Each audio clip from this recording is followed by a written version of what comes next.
Hello and welcome back to the Tin Barn. I'm Pragmatic Lee, and in today's video we're going to make a non-ferrous base for this height gauge for use primarily on the surface grinder. I've got a couple of different height gauges. This one, of course, is has a dial indicator on it, metal base, carbide pointer on the end. Get that up where you can see it. Has a carbide tip on it.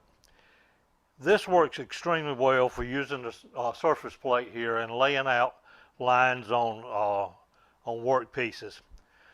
The other one I have is a digital from iGauging, and as you can see, it's not really a good stable base. It's just got a couple of magnetic strips on the bottom. This is actually designed and made for setting the height on a table saw. But I've checked the indicator against 1, 2, 3 blocks, and it is plenty good for the work that I do here on the surface grinder. This one, if you set it on the surface grinder with the mag chuck engaged, it's very difficult to move it. This is a ferrous base, polished on the bottom, of course, and sticks pretty tight to the magnet. What I want to do today is remove this base and take a piece of this 3/4 inch aluminum stock I've got here and make a non-ferrous base for this, primarily to use on the surface grinder. I'm going to make the base somewhat the same style of this, and we'll hollow out so that there's a boss around the edge of the bottom of it to make it set a whole lot more stable than this one does. What I want to do is make 2 layers for the base. That will get it up to same height as this, so the 0 on this scale will still be in about the same position. And I want to make, again, the base in the same style as this one. So I need to cut about 2 pieces, or 2 pieces 2 inch by 4 inch, thereabouts, out of this piece. And I want to try something as far as getting these pieces, 2 pieces out of this bulk piece of material. Something I've seen some of the other guys on YouTube do, and it seemed to work pretty good for them. So I'm going to try it here. Okay, that worked pretty good. Got 2 pieces now. I can get cleaned up to make the new base for this indicator, for this gauge, very similar to this one. I'm not going to do a whole lot of narration during this cleanup process and sizing, but I think you'll be able to tell and see what I'm doing.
Okay, we got our two pieces roughed out now. Not quite the width or length. If you notice when I was trying to mill these ends down here, one of the pieces, the bottom piece, kept slipping over. That's when I put these pieces of, this is nothing more than aluminum electrical wire that I put to use as a soft spacer in between. That WD-40 I was using on there just made it so slick that it was pushing this piece out, and even though they were milled the same thickness, there's probably a half a thou difference just from the tram and the mill or whatever, but these stop the bottom ones from moving. So what I'm going to do now is paint this up with some Daikin and lay out for 4 socket head cap screws to laminate these two pieces together. Once that's done, I'll put the final dress on the width and the length.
Well, I got a phone call and forgot to turn the camera back on after I finished the call.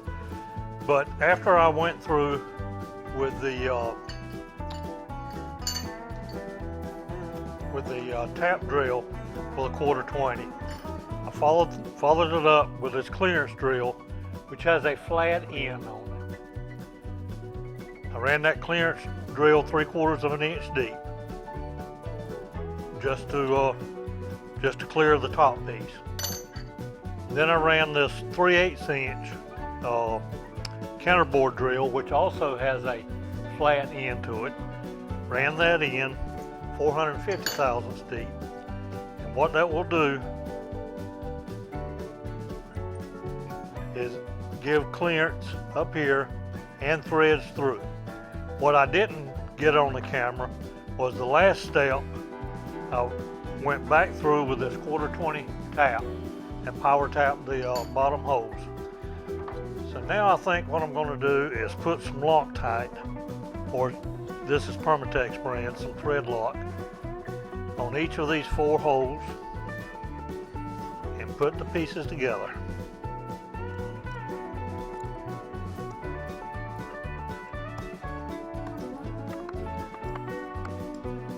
Alright, I'm going to let that thread lock set for a little while before I put it back in the mill. But what I'm going to do, I can barely catch a nail between these surfaces. So now they're mated together, again, after the Permatex has a few minutes to set, I'll put them back in the mill and do a final dress, clean up on all four edges and bring it to size. I think what I'll do also is put like a, I don't know, just a 20-degree offset right here. What that will do, I'll mill these corners off right here, and that'll give just a little bit of a profile similar to this one. So I'll meet you back over at the mill when this has had time to cure a little bit.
To replicate the finger groove in this height gauge, I'm going to use the largest ball end mill that I've got, which is a 1/2 inch. I'm going to come down and touch off and go 1/4 inch deep, and then I'm probably going to step over. I'll look at it on whether I want to step over 1/8 of an inch or possibly even a 1/4 inch on each side.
All right, we're progressing right along with our base for our height gauge. As you saw in that last operation, I used a 1/2 inch ball end mill to make these, I guess you'd call them finger reliefs on each side, and then finally put a little palm relief on this back edge back here. One more step we want to do before we get ready to actually mount the gauge inside this stand is come on the bottom down here and mill out most of the meat of the inside of this.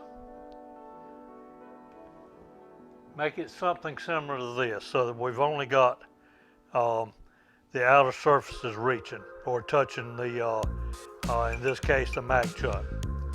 So I'm going to lay that out at a 1/4 inch, leave a 1/4 inch rim around, then we'll go to the mill and take out that inside.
Alright, we got the relief cut in the bottom now. As you're seeing this extra hole in here, that was a hole that was in the original material. It's not serving any purpose in this, of course. I guess the next thing we got to do is lay out, determine how we're going to hold the gauge itself in this base. Okay, I think the next step in our quest to make this base is going to be to put the gauge, install the gauge itself in this base. Now, this gauge has this base has a bolt all the way through it, and stands to reason there's a hole in the gauge that this goes through and clamps on. I'm not going to take that out just to see that, but there's socket head cap screw on this side and the other end of it threaded over here. Now this one has screws on this side, but they do not come through. And if we loosen these, we see that the gauge is just mounted in there with this clamped against it. Now the alignment on this front edge of the gauge upright is even with this edge of the scribe as well. So what I did was find the center. The center is under this black mark right here. Found the center of this and then moved over half the width of the marker on here. Also measured in on the depth. So what we're going to do is take the slit and saw over on the mill and cut us a slit out of this. Now this is 138 thousandths thick. My blade is 92 thousandths. So we'll have to make two passes. The depth in it needs to be 800 thousandths.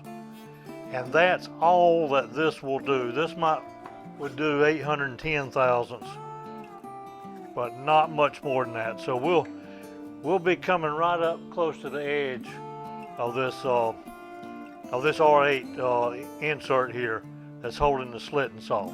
So I'm going to get this set up in the mill. We'll cut one of the slots and then we'll drop down about 50 thousandths and clean out the rest. If anything, I want this just a little bit loose in there. I don't want it tight because I don't want to take the chance of spreading this apart and distorting the flatness of it. So if it's a little bit wide, that's perfectly fine.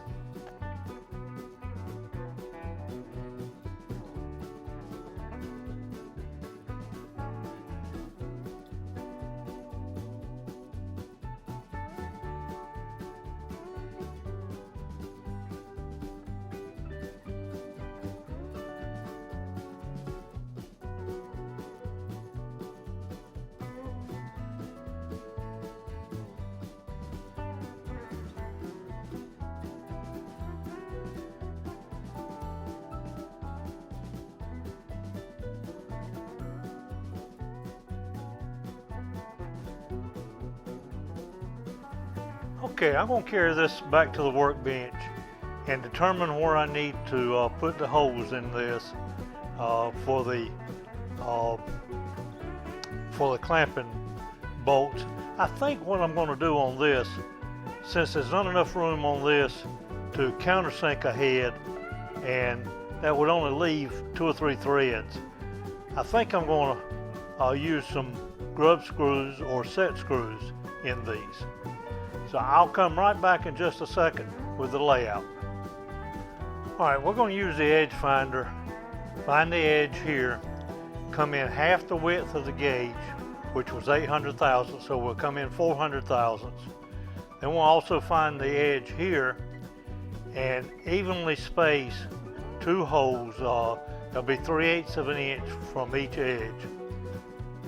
First thing we'll do is take just a 1/4 inch end mill in the drill chuck and mill down just enough to get a flat surface for both of the holes.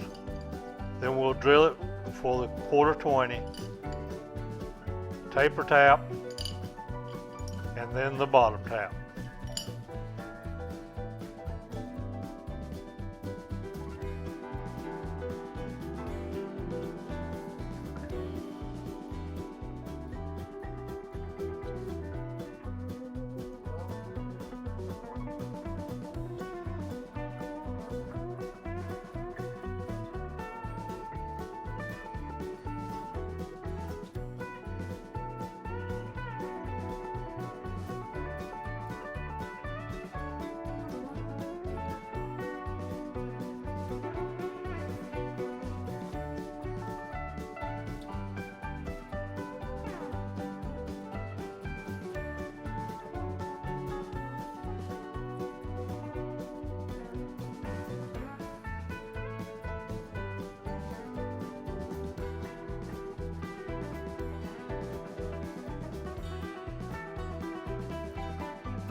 Okay, the gauge slot turned out real well, I think, and the set screw holes as well.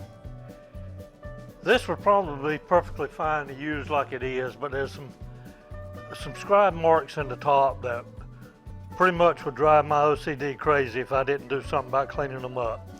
Plus, we want to make absolutely sure this bottom is flat, completely flat. So I'm over here at the surface grinder. I've got a wheel on that is designed for soft metals such as aluminum and brass, copper, those kind of things. Now, of course, this is not going to stick to the mag chuck, so we're going to use some magnetic transfer blocks just to make a cradle for our workpiece to set in. Gauge the block. The wheel, of course, is going to try to push it that way. We're going to get this top surface flat and free of any scribe marks. Then we'll turn it over and do the bottom.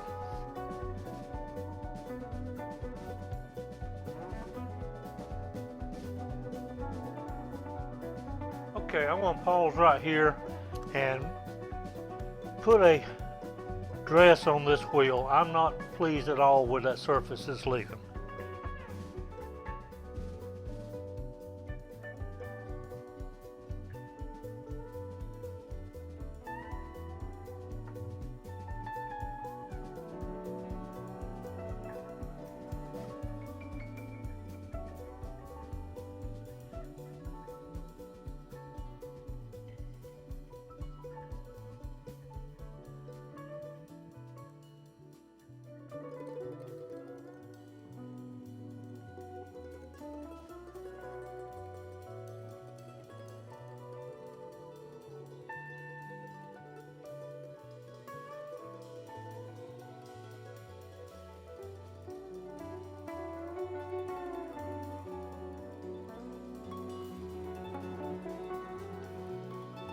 Okay, I think it's time to wrap this project up. I carried the base back over to the workbench, mounted the gauge in it, being very mindful to keep it plumb. I set this on the surface plate and used one of my precision machining squares to be sure this was plumb.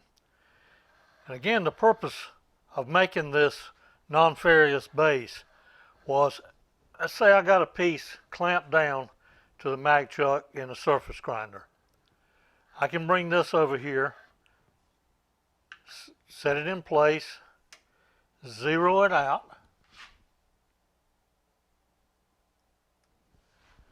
then simply place it on the workbench or workpiece without ever removing it from the chuck. That's currently reading 707 thousandths. So if I wanted to take it down to even 700 thousandths, I simply keep checking it with this. To me, this was a fun little project to make. It involves several different steps and procedures. I hope you guys enjoyed it. I'll see you on the next video.